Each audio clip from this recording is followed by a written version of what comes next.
na mais recente, eu também essa gravação, a mais nova, que é em Lusiânia. Então vamos lá. Vamos fazer aos pouquinhos. Como é uma revisão, não vou pegar o assunto lá de cima e destrinchar lá do início, mas vou revisar tudo, vou falar as equações, tudo que eu estiver usando, tá certo? Assinale V para verdadeiro ou F para falso alternativas. Quando eu falo que você lê isso aqui, já pode ficar preparada que vai vir um item, cada item é uma questão independente da outra, então é uma questão que vale por 4. Quando a gente vai fazer duas, é como se estivesse fazendo 8 questões de matemática, tá certo?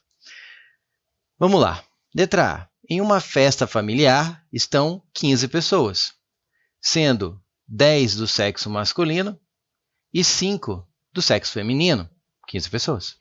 Selecionando-se 4 homens e 2 mulheres para formar equipes para realizar a limpeza do salão, o número de equipes em que João sempre está presente e Maria não, ou seja, não está presente, é de 2.880.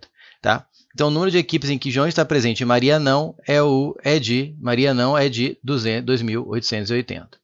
Então, temos um caso aí clássico de modelar com tracinhos e de fazer grupos. Acontece muito de fazer grupos, só que aqui ele colocou uma restrição extra. Vamos lá. Então, eu vou fazer equipes que tem 4 homens e 2 mulheres. Vamos colocar aqui o espaço para os homens e espaço aqui para as mulheres. Só que ele pôs a restrição, então eu tenho que preencher antes de começar a fazer as contas com as restrições. João tem que estar presente, então eu vou fixar João aqui, eu vou colocar J de João em cima. Embaixo dos tracinhos eu coloco o número de possibilidades, em cima as coisas que eu fixei. Então João vai estar presente. A ordem importa? Não, nada nesse problema indica que a ordem importa. Tá? Se eu escolher João, José, Diogo e Roberto, ou escolher José, João, Roberto e Diogo, é o mesmo grupo de 4 pessoas que vão ser selecionados para limpeza do salão. Tá certo? Então, como a ordem não importa da escolha desse grupo, eu caio num caso de combinação. Lembra, combinação você usa quando a ordem não importa. Importa apenas a natureza. Importa se eu trocar a pessoa, tirar o João e colocar o Roberto, que estava fora da equipe. Aí eu tenho outra equipe. Mas a ordem da equipe ali que eu escolho os 4 não faz diferença. Então, para essas 3 vagas aqui na parte dos homens, eu vou usar uma combinação. Vou colocar em vermelho para combinar com o tanto que eu estou escolhendo. Eu vou usar uma combinação, porque a ordem que eu escolho esses 3 homens para preencher essas 3 vagas não é relevante. Tá? E eu tenho quantos homens? 10. Só que eu já tirei o João. O João está fora porque ele tem que estar no grupo. Então, ele está aqui já fixo. Então, combinação de 9 homens em grupos de quanto? 3. Tá? São 3 vagas, então eu vou pegar todos os grupos que eu conseguir fazer de 3 homens, não importa a ordem, com esses 9. E, lembrando que em análise combinatória é vezes, eu tenho que preencher os homens e a parte das mulheres, né? Aqui eu sei que Maria não pode participar, tá? Então, das 5 pessoas do sexo feminino, eu já tiro uma que é Maria, ela tem que ficar de fora, tá? Então, para essas 2 vagas aqui, como a ordem não importa, sobra uma combinação, também não importa a ordem, é combinação, das 4 pessoas do sexo feminino que restaram, porque Maria está fora, em duplas. Pronto, satisfiz as 2 condições. João tem que estar presente sempre e Maria não. Pronto. Então, o número de possibilidades, substituindo aqui pela equação, como é a equação da combinação? É a combinação de 9 e 3 a 3, então é o 9 fatorial, dividido pelo 3 fatorial, e aqui multiplicado por 9 menos 3, né, n menos k, que dá 6 fatorial, vezes, repetindo o processo, 4 fatorial, sobre 2 fatorial e 4 menos 2, que dá 2 fatorial. Como que eu faço aqui? Qual é a regra prática? Você expande os maiores até que ele chegue num fatorial de um dos maiores que estão embaixo. Expande o maior que estiver em cima e embaixo, geralmente em cima, até ele parar no fatorial do maior que estiver embaixo. Então, eu vou expandir o 9 até parar no 6 fatorial. 9 vezes 8, não é assim que você expande fatorial? Multiplicando sempre por seu antecessor até chegar no 1, ou se você parar antes de chegar no 1, você põe ainda a exclamação. Se você for até o 1, você não precisa colocar a exclamação do fatorial. 7 6. Como eu vou parar antes do 1, vou colocar a exclamação aqui. O 3 fatorial eu vou deixar aqui, por quê? Eu já vi que tem um 4 fatorial aqui. Aí é manha matemática, para quem não usa calculadora isso fica mais fácil de entender. E eu vou deixar o 3 fatorial sem expandir, porque aqui eu vou expandir o 4 fatorial em 4, 3 para cortar com esse de baixo. Tá? Quando eu vim na fração aqui. Então, eu vou deixar o 3 fatorial aqui e o 6 fatorial aqui. Aí o 4 fatorial eu vou expandir como 4 vezes 3 fatorial para cortar com esse. E 2 fatorial a gente sabe que é 2, gente, né? Porque 2 fatorial, se você expandir até 1, fica 2 vezes 1. E aí para, que é 2. Então, já vou colocar 2 fatorial como é igual a 2, vou colocar o 2 sem a exclamação. Pronto. Corta 6 fatorial com 6 fatorial, 3 fatorial com 3 fatorial, 2 vezes 2 dá 4, então corta com esse 4. E no final eu tenho 9 vezes 8 vezes 7, aí a hora que você dá pausa no vídeo e faz a continha no papel e lápis aí, ou de cabeça, como você preferir, faz você, treina sem usar calculadora e eu vou olhar minha colinha aqui, deixa eu até deixar minha colinha mais para baixo, ela presa aqui. Dá exatamente 500, se eu não tiver errado conta, e 4 equipes, né, diferentes que eu posso formar. Seguindo as regras do exercício. Ele falou que são 2.880, portanto, a alternativa à letra A é falsa, tá certo? Agora o B, eu tenho a solução da equação. Observe que aqui não é bem análise combinatória, não é exatamente, não está perguntando quantas maneiras, mas você tem uma equação com fatorial, né? Que é aí o tijolinho básico de exercícios de análise combinatória, que é a base matemática, a parte do tijolinho mesmo, a aritmética, é toda em cima de fatorial. Então, como que eu resolvo isso aqui? Sinceramente, apesar de parecer mais direto e o enunciado mais curto, essa é a questão que eu acho que pode ter. Todas aqui são complicadas, assim, eu sei que é uma dificuldade geral. Inclusive, eu não concordo com o gabarito da DEM, a gente vai chegar lá, mas, de novo, eu acho que ninguém, não sei se alguém entrou com recurso, eu não vi essas questões a tempo do recurso, ninguém me enviou, então não sei se passou batido ou se alguém enviou. Mas a letra D está como falsa no gabarito oficial definitivo e ela. Se alguém, eu não sei que alguém mostra coisa diferente, mas até eu discuti a questão, ela é verdadeira. Eu achei estranho, porque geralmente acontece o contrário. Eles erram alguma coisa na digitação e era verdadeira e fica falsa porque digitou algo errado, é mais comum, né? Virar falsa é mais fácil. Agora, ter colocado falsa e ela ser verdadeira, talvez tenha sido uma digitação no gabarito ali e ninguém reclamou, não sei. Posso estar enganado e seja falsa mesmo, mas eu não vejo como. Ainda, ninguém mostrou. Então, voltando para o item B, vou começar ele aqui nessa página ainda e continuar na página seguinte. O que eu vou fazer aqui? Eu tenho uma equação fatorial. Então, por que eu acho que a letra B pode ter roubado muita gente? Porque muitos, com a experiência que eu tenho, assim, conversando, trabalhando com candidatos a vestibular, muitos não levam importância, ou até porque tem muito assunto e deixa isso realmente no submundo, no inconsciente lá que ele ouviu uma vez na vida e apagou praticamente. Não lembram de fazer condição de existência de equações antes de resolver. Professor, o que é condição de existência? Eu uso isso muito nas aulas da Univ de funções, por exemplo, e de equações. Por exemplo, no denominador tem um x, então não pode ser zero. Por que o x eu tenho que afirmar que não é zero antes de começar a resolver? Porque se eu resolver tudo e chegar lá que a solução é zero, não podia, porque dividir por zero não é definido nos reais. Acho que nem é definido, né? Tem infinitas respostas se for 0 sobre 0 e nenhuma se for alguma coisa sem ser 0 sobre 0. Tá? Logaritmo, função logarítmica, eu tenho que saber antes, se tem um log ali, tem x no logaritmando, tem x na base, antes de começar a resolver eu tenho que fazer lá a condição de existência. O logaritmando jamais pode ser negativo, a base não pode ser negativa, não pode ser 1, porque não é definido o log nesses valores. E aí, porque você pode acabar resolvendo e chegar neles como resposta. Acredito ou não, pode chegar, mas se você olhar a condição de existência, você compara a sua resposta com a condição de existência, faz a intersecção e descobre que a resposta que você encontrou no desenvolvimento da equação não é válida e ela não faz parte da solução, mesmo você tendo chegado nela pelo desenvolvimento. Porque a partir do momento que você aplicou uma propriedade do log ali, que isso fez o log sumir, a equação meio que perde essa informação de que era um log lá no início. E era um log no início, então tudo que você fez partiu do pressuposto que aquilo era um log válido. Então, e aqui qual é a condição de existência, gente? Fatorial tem condição de existência? Você já ouviu alguém falar sobre quanto é fatorial de menos 1? Quanto é o fatorial de menos 10? Quanto o fatorial de 0 é 1. Beleza, mas fatorial de menos 1? Não existe, não é definido.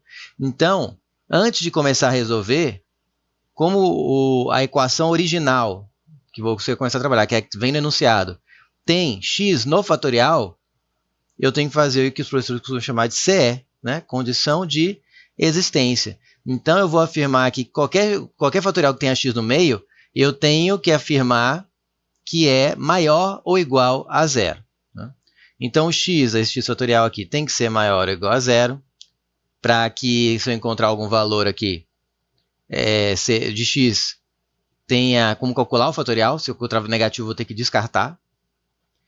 O x menos 1, que está aqui nesse fatorial, tem que ser maior ou igual a 0. Daqui eu tiro que o x tem que ser maior ou igual a 1, né? Resolvendo. E qual é o outro? X mais 1, está aqui. O x mais 1 tem que ser maior ou igual a 0. Portanto, o x tem que ser maior ou igual a menos 1. Tá? Então, aqui eu tenho que satisfazer. Então, todo x que eu encontrar, a partir do momento que eu for desenvolver essa equação, tem que satisfazer as três condições, porque se não satisfizer uma delas, vou aparecer com um fatorial negativo na hora de substituir o x. Percebe? Então, como que eu sei qual é a... Ele tem que satisfazer esse, e, essa, e, essa. Então, e, no universo dos conjuntos, é o mesmo que intersecção. Então, eu faço uma linha para a primeira condição, outra para a segunda condição, outra para a terceira, e a quarta linha vai ser a intersecção das três. Aí eu coloco, tem 0, 1 e menos 1. Então, o primeiro é x maior ou igual que 0. Né? Aqui é o 0. Então, já... Não. 0 tem que ser no meio, né? Então, tá. De novo. Vou fazer direitinho. O 0 tem que ser mais no meio, porque tem o 1 aqui na frente. Então, o 0 eu coloco aqui. Bolinha fechada, maior ou igual. Aí o outro é x maior ou igual que 1. 1 eu coloco um pouco à frente aqui, ó, tem que ter uma coerência. E x maior ou igual a menos 1. Aqui na terceira linha, o menos 1 fica aqui antes do 0. Precisa ser milimetrado, precisa ser antes. E eu quero maior ou igual a menos 1. Então é para cá. O que satisfaz? O que tem nas três ao mesmo tempo? Aqui. Bolinha fechada no 1 e para frente. Portanto, depois que eu resolver toda essa equação, eu só vou aceitar soluções que sejam maior ou igual que 1. Observe que se for maior ou igual que 1, já garante automaticamente que com certeza é maior ou igual que 0 e maior ou igual que menos 1. Por isso que essa aqui acaba resumindo as três. Agora, falar que é maior ou igual que 0 não garante que seja maior ou igual que 1, percebe? Então, a intersecção já te dá essa resposta certinho aqui. Então, agora eu vou desenvolver. Como que eu desenvolvo? Agora eu começar a resolver a equação. Como que eu desenvolvo? Quando eu tenho fatorial em cima e embaixo. Eu coloco todos os fatoriais parando no mesmo valor, o menor deles, porque eu só posso desenvolver fatorial indo do maior para o menor. Lembra? 9, 8, 7, 6. Então, todos, quem é o maior, quem é o menor? X, o x mais 1 ou o x menos 1? O x menos 1 é o menor. Então, os outros eu vou desenvolver de tal forma que pare no x menos 1, todos os outros. Então, vamos lá, continuar aqui.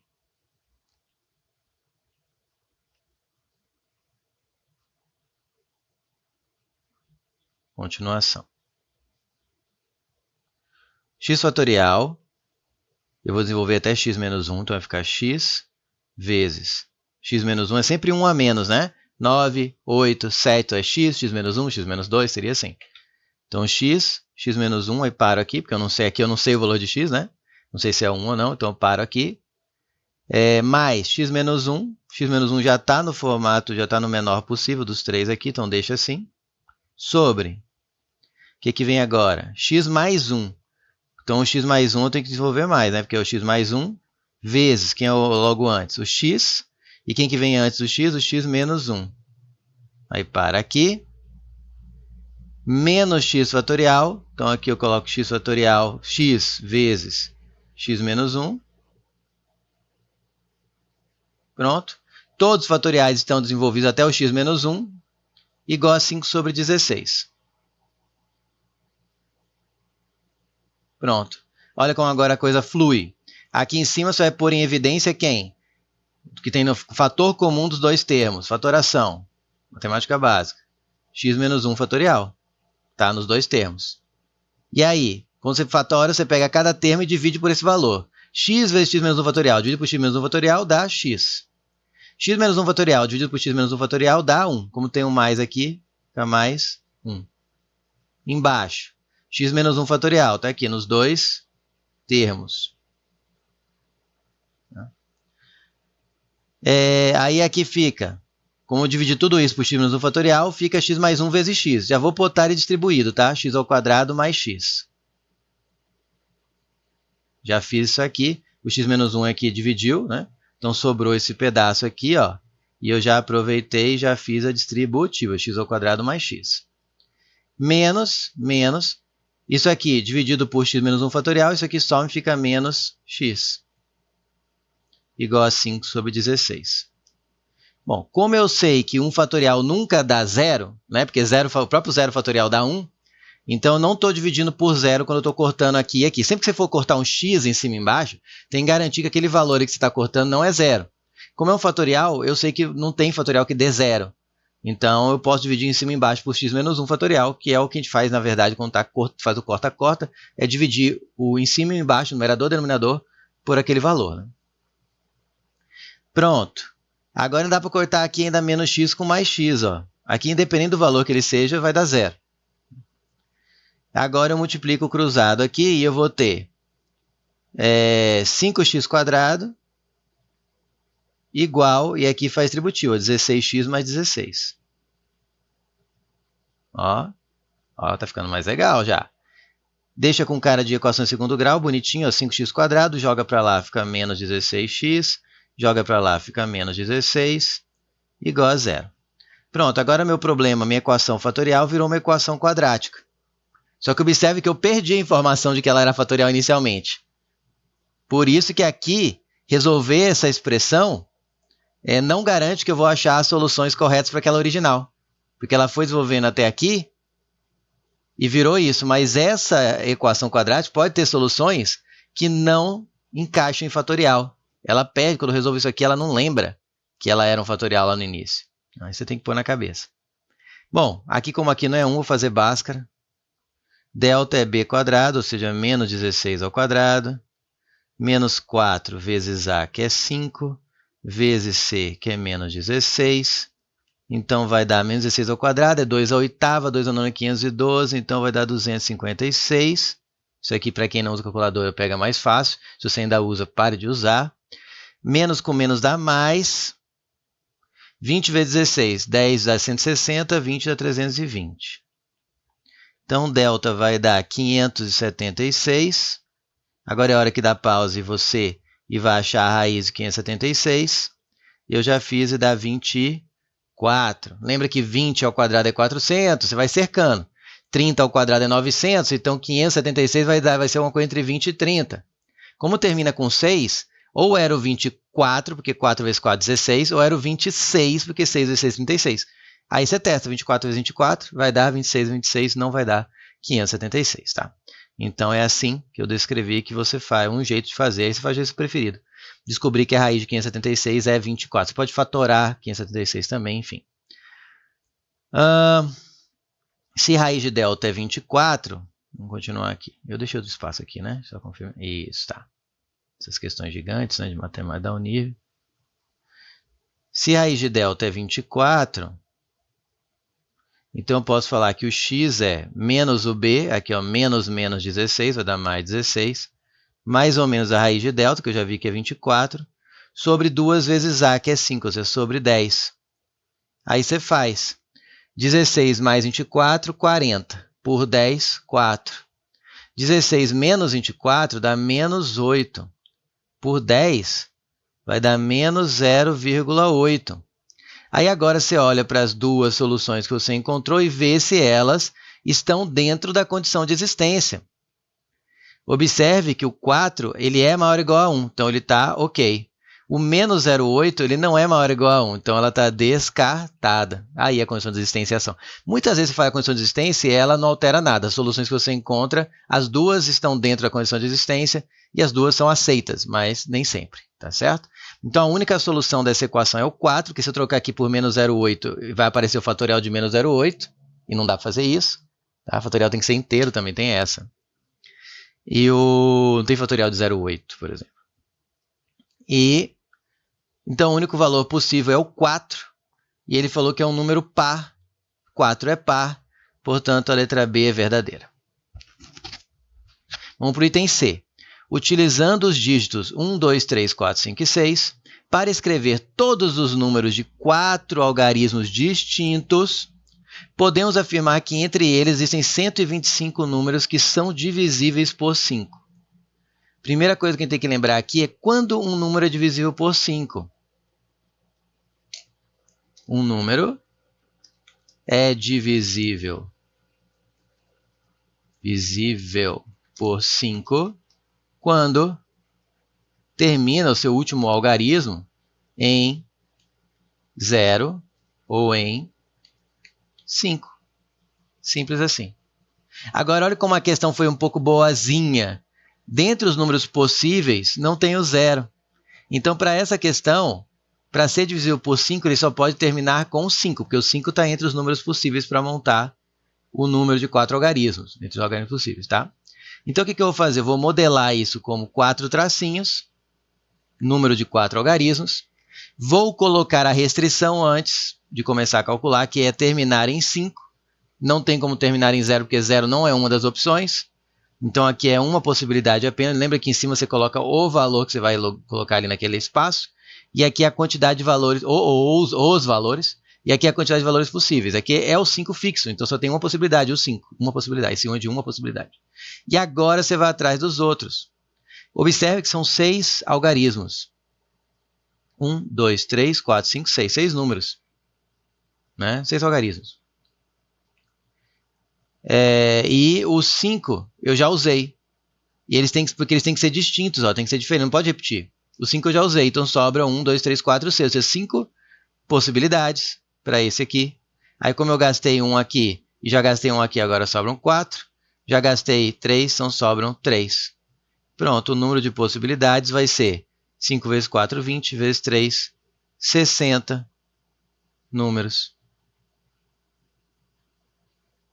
de 4 algarismos que são formados por aqueles A1, 2, 3, 4, 5 e 6 e são divisíveis por 5. Números. Númenor, né? De Senhor dos Anéis. Números. Ele falou 125, portanto, é falso. Vamos lá. A letra D, que o gabarito de ser falso, e eu vejo como verdadeira. Cabe aqui? Cabe aqui, ó. Letra D afirma que existem 10.080, eu estou lendo direito? 10.080 anagramas formados com as letras da palavra medicina que iniciam em vogal. Então, vou escrever aqui a palavra medicina. Medicina. Quais são as vogais? O E, o I, tem outro I e um A. São 4 vogais, mas tem repetição de 2. E aí as outras são 4 consoantes. São 8 letras, 4 consoantes, 4 vogais. Só que nas vogais tem uma repetição de 2. Tá certo? Como eu quero os anagramas, o que é anagramas? É você embaralhar as letras. É um dos casos mais comuns de exercício de permutação. É você embaralhar as letras. Como é que é os anagramas formados pela palavra medicina? Então, seria só embaralhar, fazer uma permutação de 8, mas ele pôs uma restrição. Então, como que eu vou fazer aqui? Eu vou separar em 3 casos. Já vou te mostrar por quê. Primeiro, você faria assim, você colocaria os 8 tracinhos para representar as letras, você vai embaralhar. E ele fala assim, aqui pode ser E, como tem que começar com vogal I ou A. Então, tem 3 possibilidades. Só que aí surge um problema, eu já expliquei isso para vocês em outras aulas de análise combinatória, quase certeza que é da Univ. Quando você vai fazer o restante da permutação das outras 7, surge um problema. Qual?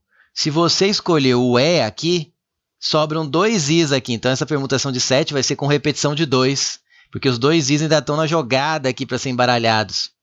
Se você escolher o A, permutação de 7 com repetição de 2 para cá, porque os 2 Is ainda estão ali, porque você escolheu o A. Agora, se você escolher o I aqui na frente, só sobra um outro I para as outras 7 letras. Então, é uma permutação de 7. Sem repetição de 2, porque um dos I já está fixo aqui na frente. Então, nessas 7 letras que restam, só tem um I. E aí?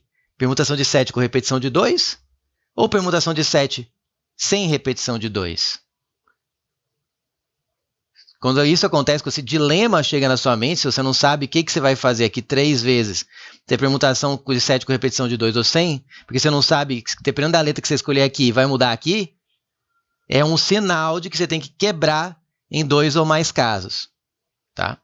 Eu vou quebrar em 2 casos. Eu fiz quebrando em 3, mas vocês já estão maduros para fazer isso aqui em 2 casos, que é mais elegante.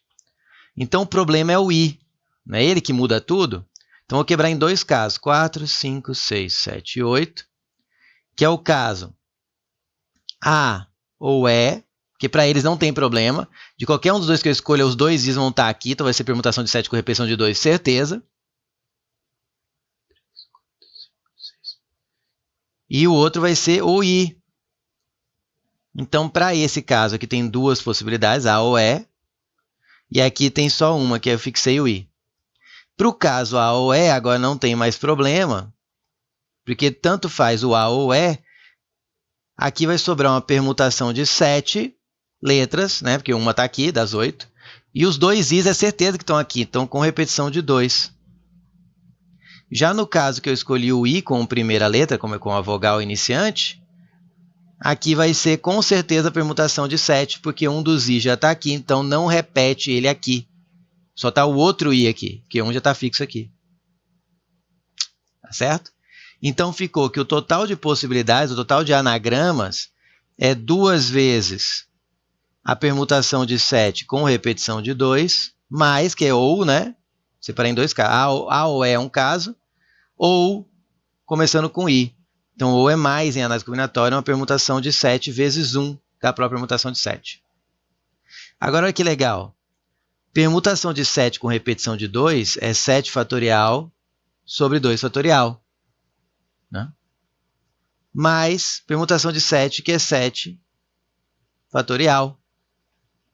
É assim a equação da permutação de n é n fatorial. Só que aqui.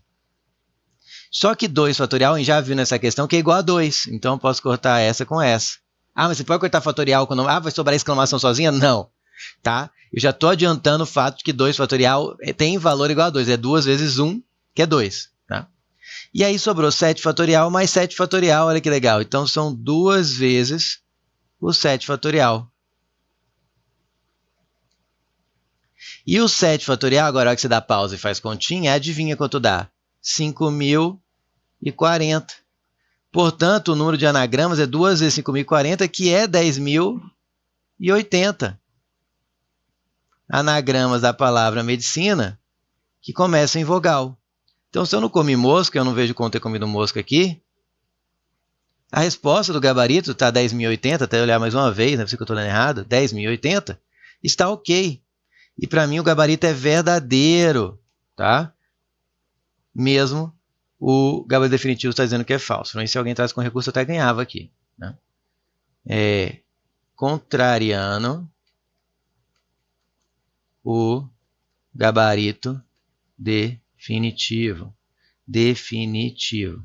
Colocar aqui, discordando, né? Contrariando parece que eu estou de pirraça, né? Discordando do gabarito definitivo. Tá? Que fala que é falso. Perfeito.